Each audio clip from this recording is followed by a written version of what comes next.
All right, let's get into it. Happy Sunday.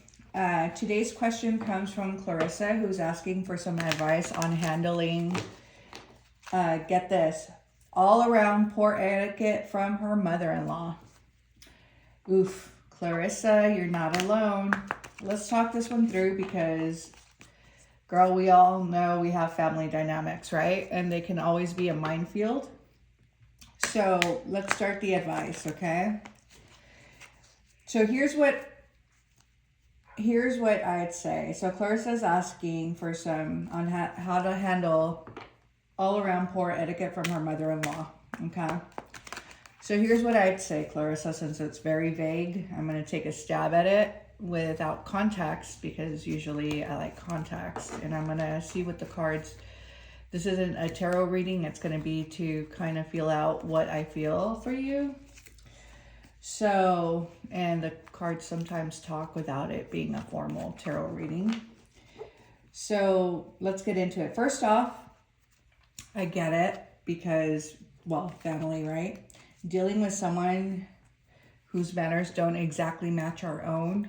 And I'm going to assume that poor etiquette means that maybe she was raised differently or wasn't raised with the level of manners that you were. And maybe I'll hit on the nail, I don't know. So sometimes they don't match our own, which is tough for situations like Thanksgiving coming up. And it's especially tougher when that person is your mother-in-law, who is your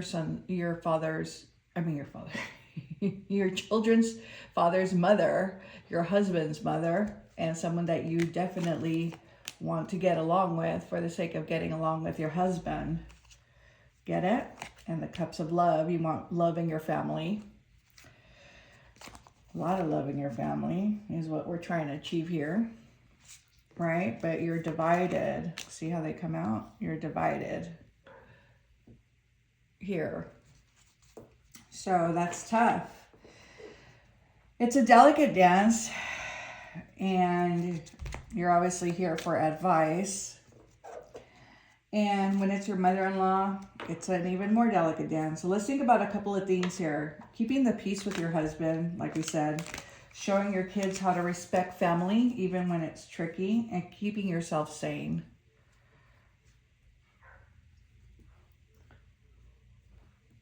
So I would include her genuinely, but set boundaries. So here's a trick I swear by. Include her in small ways that make her feel valued, but control the level of it. Okay? Maybe ask her for advice when something that she can actually have her say in. Like, oh, what did you do for Thanksgiving when you were growing up? Or for the kids when they were little? Or for my husband when they were little, right? That shows that you are confident and have strength to tame the lion, which in this case is your mother-in-law. Let her feel involved, but don't give her the whole show. You have to tame and control the situation. Set the boundaries. Okay. Set the boundaries. Grow. Kill off any bad vibes. If she's the type to barge in unannounced, politely mention how the family loves their downtime so that she gets the hint, okay? That's an example. Or like make sure, and this is important, make sure that the husband, so that you don't have issues, okay? Make sure that he sees that you're making an effort. It's very easy to want to say F off, but make sure that he sees that you're making an effort. Don't be tempted to just ruin the entire relationship because you didn't get married to have a terrible family. You got married to have a good family. You can say something like, hey, I invited your mom over for lunch so that the kids could spend more time with her. It shows that you're going the extra mile with your mother-in-law, and it keeps him on your side. You gotta be smart, okay? Don't be emotional. Don't get tempted to be like, I hate your mother. Okay, this is an etiquette reading, so if you want etiquette and how to be a smart woman who knows how to handle family, this is a reading for you, okay? If you're here to be emotional and just be like, oh, fuck that bitch, this is not the reading for you. Do not be this person, okay? Be the smart woman. Learn how to maneuver. Be a magician. Learn how to maneuver everything you got. Kids, family, parents, okay? Let your husband see, like, hey, honey, you know, I invited your mom over to spend time with the kids. It shows him that you're going the extra mile. It keeps him on your side. You play it smart, honey. Keep it light for the kids. You know, when it comes to the kids, you want them to see family love in action, not family hatred. Don't be the person causing the hatred just because you're annoyed. So when she's around, let them witness you being the bigger person, okay? Let them see the cups of love come out. Even if she's got some habits that are, well, a bit quirky, try to model respect.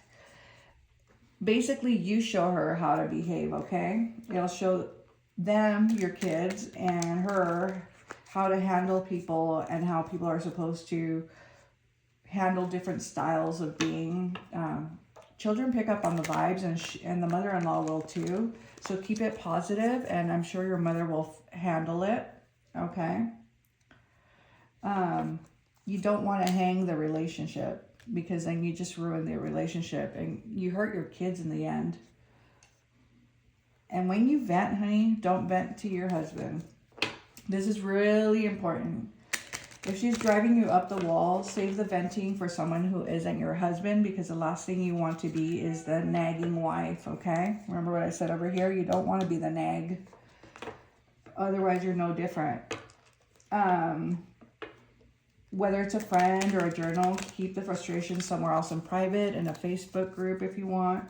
That way he doesn't feel like he's caught in the middle and you're also a nagging chick. Listen, even the best husbands can get a little defensive about their moms, okay? At the end of the day, it's his mom. See that? That way he's not caught in the middle and he supports you. He sees that you've been trying with his mom and he knows his mom's a little difficult or different. And then make sure you're giving yourself some self-care time. Reward yourself for being the bigger person. Take a break, go for coffee, go have coffee with your friends, tell them about everything that's going on. Have a spa day, whatever it is, okay? You deal it with the girls. You deal with the girls.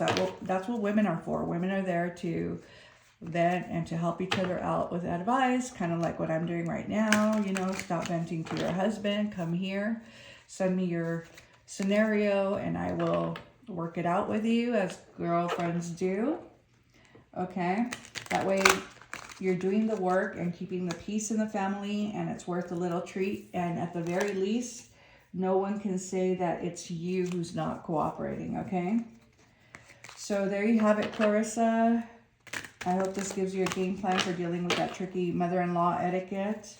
Drop a comment if you got any more juicy questions, or if anyone else wants to share their in-law stories. Don't forget to hit the like and subscribe. See you next time for more advice, okay? Talk to you guys later. Bye.